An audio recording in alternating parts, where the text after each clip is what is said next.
a man stood before a crowd, his hands trembling, his heart filled with doubt.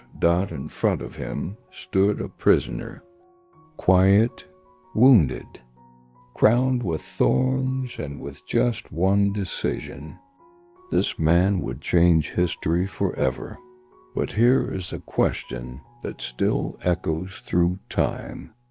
Did Pontius Pilate truly believe Jesus was innocent and still send him to death? What happened inside his mind that day is more disturbing than most people realize, and the most shocking moment was yet to come. The world of Pontius Pilate, Jerusalem. Nearly 2,000 years ago, the city was tense, crowded, filled with whispers and fear. Roman soldiers marched through narrow streets. Metal armor clanged in the silence. At the center of power stood a man feared by many. Pontius Pilate, the Roman governor of Judea. A man known for strength, authority, and ruthless decisions. Pilate was not from Jerusalem. He was sent by Rome. To control it, his job was simple. Keep peace. Stop rebellion. Protect Roman power.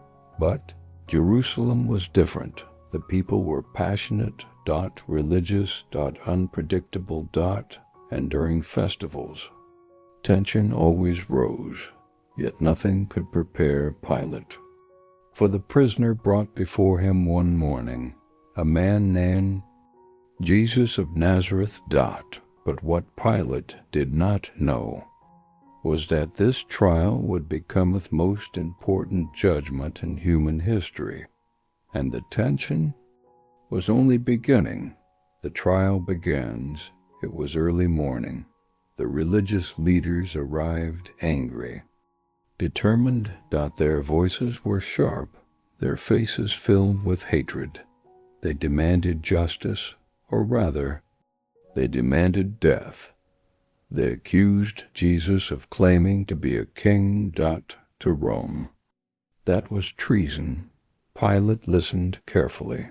He looked at Jesus, but something felt strange.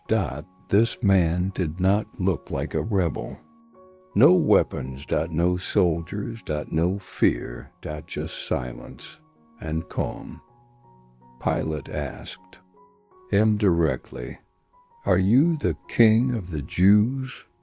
The crowd held its breath. Jesus answered calmly.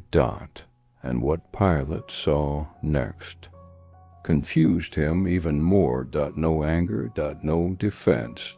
No panic. Only truth and peace. And deep inside, Pilate began to feel something unexpected. Doubt. Because he could see it clearly. This man was not guilty, but outside the palace, the crowd was growing louder. Shouting. Demanding. Threatening. And the pressure was building. But what happened next would place Pilate in an impossible situation. The choice that changed history. Pilate tried to escape responsibility. He searched for a way out. Anyway, he sent Jesus to King Herod, hoping someone else would judge him. But Herod sent him back.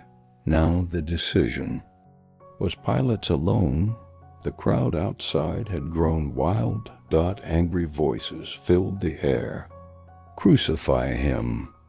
Again and again, Pilate stood on the balcony. Facing the shouting masses. He offered a solution. Tradition allowed one prisoner to be released. Pilate believed the people would choose Jesus, but he was wrong.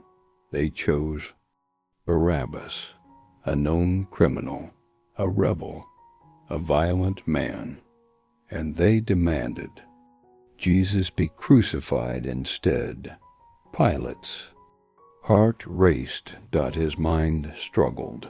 he turned again to Jesus. Bruised, bleeding, silent. Pilate knew the truth. He said it openly. I find no fault in him.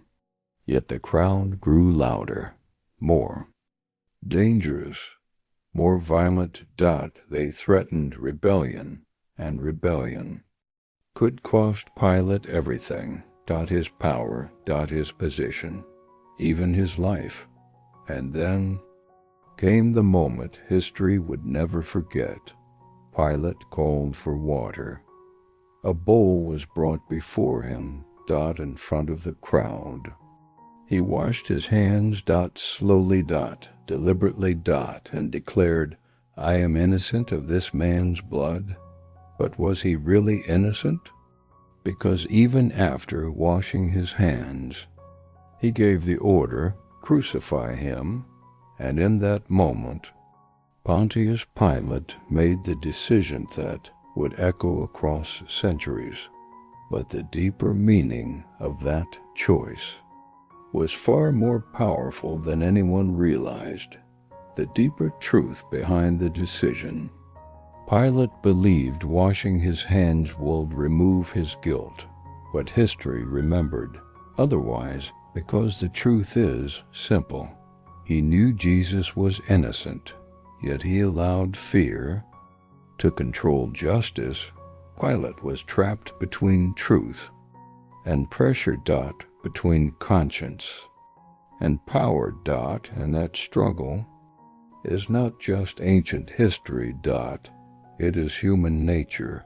How many times do people stay silent when they know what is right?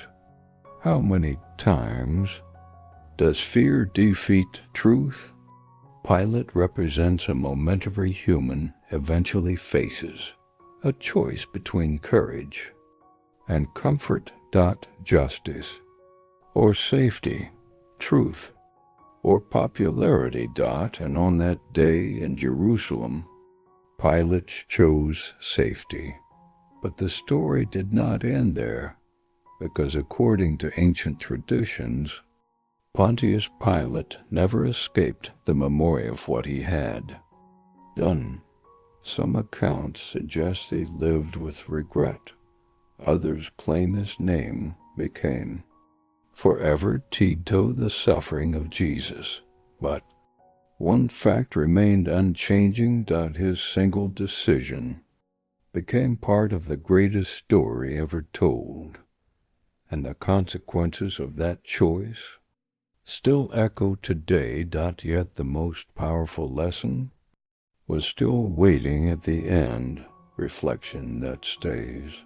With the viewer, Pontius Pilate had power. Authority. Control. But in the most important moment of his life, he hesitated. He doubted. He feared the crowd. And history remembers him, not for his strength, but for his weakness, because sometimes the greatest failures in his story are not acts of violence, but acts of silence. Pilate washed his hands, but he could not wash away responsibility. And that moment became a warning across generations, a reminder that truth often stands alone. And courage is rarely popular. So now the question returns, not about Pilate, but about us. When the moment comes, will we stand for truth or wash our hands like Pilate? Because history is not only written by kings and soldiers, but by ordinary people making extraordinary choices. And sometimes one decision can change the world forever.